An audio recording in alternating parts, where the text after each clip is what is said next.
It's creepy season, and we're continuing with that series, That Frightening Fantasy Chick. This year, we're focusing on creepy TV shows. What all of these shows have in common is the dual world effect.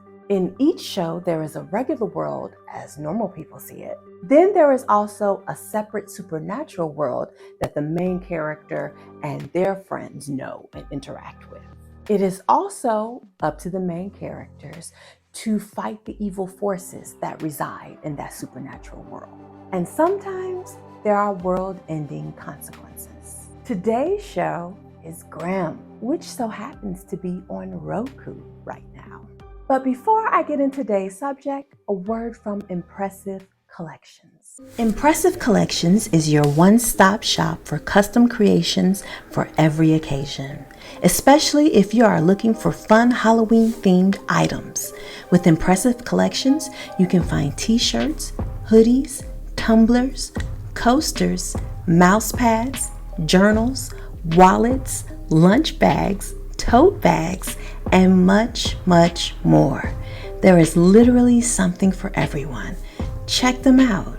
Link in the description. So Grimm was a police procedural with a twist. In its world, Grimm's fairy tales were real, and Grimms were like monster hunters. The monsters from Grimm's fairy tales can disguise themselves to look like humans, but Grimms can see their true form. Strangely enough, I started watching the show after hearing it was being produced by Sean Hayes of Will and Grace. Me, a piano, and a spotlight. I'm calling it Just Jack. Yeah, him.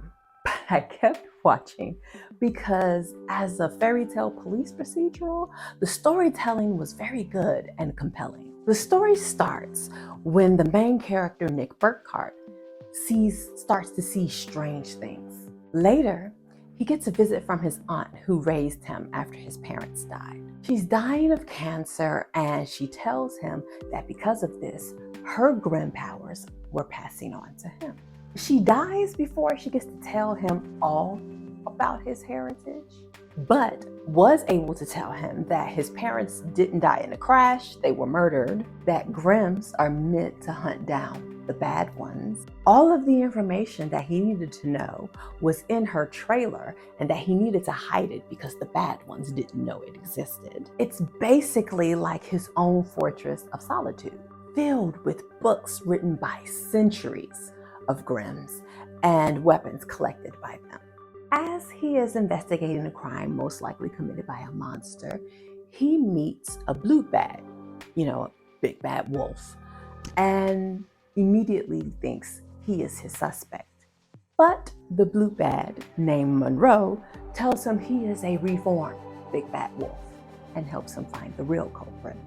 Look, I'm a clockmaker, for God's sake. I don't go around abducting little girls.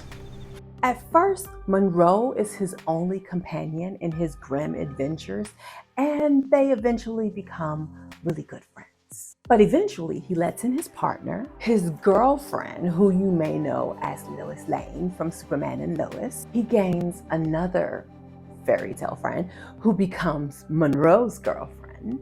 And I can't remember, but he may have also let in a uniformed colleague who always helps him with his cases. Also, his boss was a hexen beast, which is like a witch. I can't remember how they continued to work together once that was discovered, but I am refreshing my memory by binge watching it on Roku. I got caught up so easily because it was a very good show. Now, the CGI in the first few episodes have been awful, but this was 2011, and they had a very short turnaround and had to CGI people's faces and entire heads. But despite that, the show is very entertaining. And a little trivia for you, the actors who play Nick and Juliet are married in real life. As far as creepiness goes, it was very creepy. A lot of it taking place at night in the dark. Thankfully, the gore was mostly implied instead of shown. Unlike Hannibal, a show so gory, I had to stop watching it. Like, it was unbelievably gory for a show on network TV. But Grimm managed to be creepy without the gore and incredibly tense. So I'm probably going to continue binging it on Roku. If you haven't seen it, I suggest you do the same. So do you remember Grimm? Did you like its spin on the tried and true police procedural? Let me know in the comments below. Also, let me know if there's something you would like to see me talk about. Don't forget to like, share, subscribe, and hit the bell notification to know the next time I upload or go live.